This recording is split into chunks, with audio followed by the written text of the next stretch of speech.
Yo, what's going on? Mike from Mike Talk Sports. Ciryl Gane is coming off of a very impressive victory against Sergey Spivak, but in a recent interview with Ariel Helwani, he voiced his displeasure with not getting a title shot at the moment, and at the moment, he's somewhat refusing to fight some of the other top contenders unless it is for a title fight. So in today's video, we are going to be discussing the future of Ciryl Gane in order to determine will he ever become heavyweight champion in the UFC. First and foremost, if Dana White does not want you to become champion, it is almost impossible to become champion. You're going to have to be absolutely undeniable. And of course, at the moment, Gane is very deniable. He is 2-2 in his last 4 fights, and he's 0-2 in title fights. Why do I say Dana White really does not want Ciryl Gane to become UFC champion, though? Nothing is worse for the health of a division and the health of the UFC to have a current champion have a loss on their record to a previous champion in that same weight class. Not only that, but somebody Ciryl Gane lost to in the championship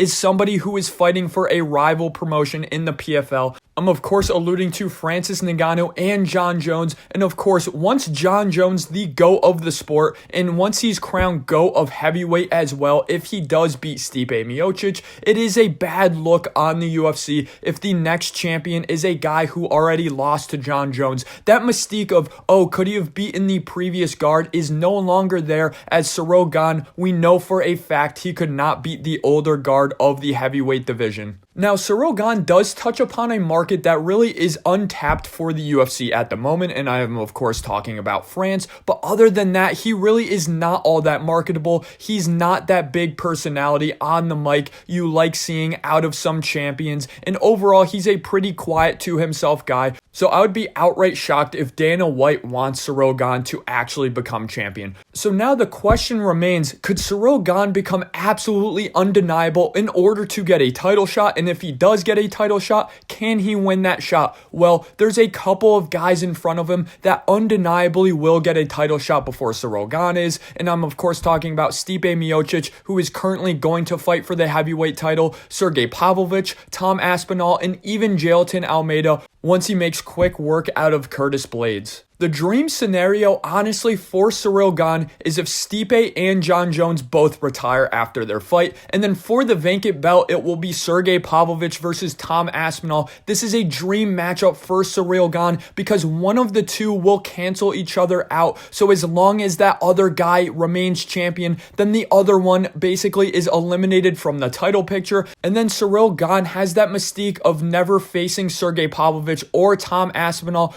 Even then, though, Ciryl Gane would still need to go on at least a 3-fight win streak after his Jon Jones loss, and he's currently only on a 1-fight win streak. Some guys I think could beat him. We'll start with Jailton Almeida first. Jailton Almeida has such a significant advantage in terms of the technique and overall experience in the grappling department. Not only that, but Ciryl Gane isn't nearly as agile as some of the guys Jailton Almeida is used to grappling with in the light heavyweight division. Even though Ciryl Gane is one of the most agile heavyweights we've ever seen in the history of MMA, he's still not nearly agile enough to implement a game plan similar to what Sean O'Malley did against Aljamain Sterling in terms of I'm just going to use my lateral movement and my agility in order for you to not even get my hands on you. Ciryl Gane is a guy who honestly, I personally think I much overrated his agility and overall movement on the feet. If Tai Tuivasa can come in and land absolute bombs on you. Now, I know for the most part, Ciryl Gane was untouchable in that fight,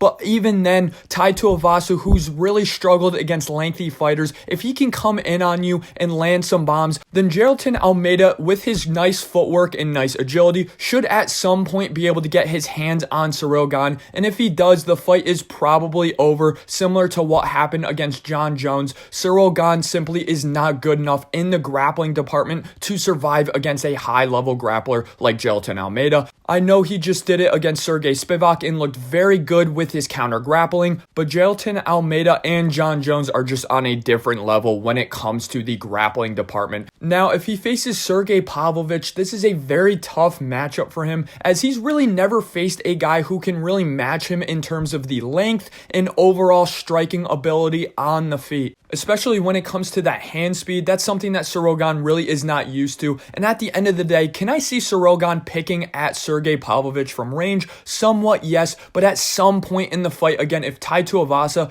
can land on you, then I know Sergey Pavlovich with that really nice length and again, that really quick twitch muscle that he has under his punches, he can absolutely land on Ciryl Gane. And to be completely honest, I think Ciryl Gane's chin is somewhat questionable, as it's really never been tested outside of that Tai Tuivasa fight, and again, he somewhat got dropped in that fight. Then if he faces Tom Aspinall over 5 rounds, I just don't see him winning a decision. Tom Aspinall does a very good job mixing in the grappling and the striking. Overall, Tom Aspinall is very technical in the striking realm, and though I can see Ciryl Gane having some success with Tom Aspinall, overall, in my opinion, he would need to finish him very quickly into the fight, and Ciryl Gane is more of a point fighter on the feet. He very rarely in his career has shown a game-changing level of power. As you could tell, if you scroll through some of my videos, I used to be a huge believer in Ciryl Gane. I really thought he was the next wave of heavyweight, an extremely agile, athletic guy who really does fill up that 265-pound frame, and I am very disappointed to see his performance against Francis Ngannou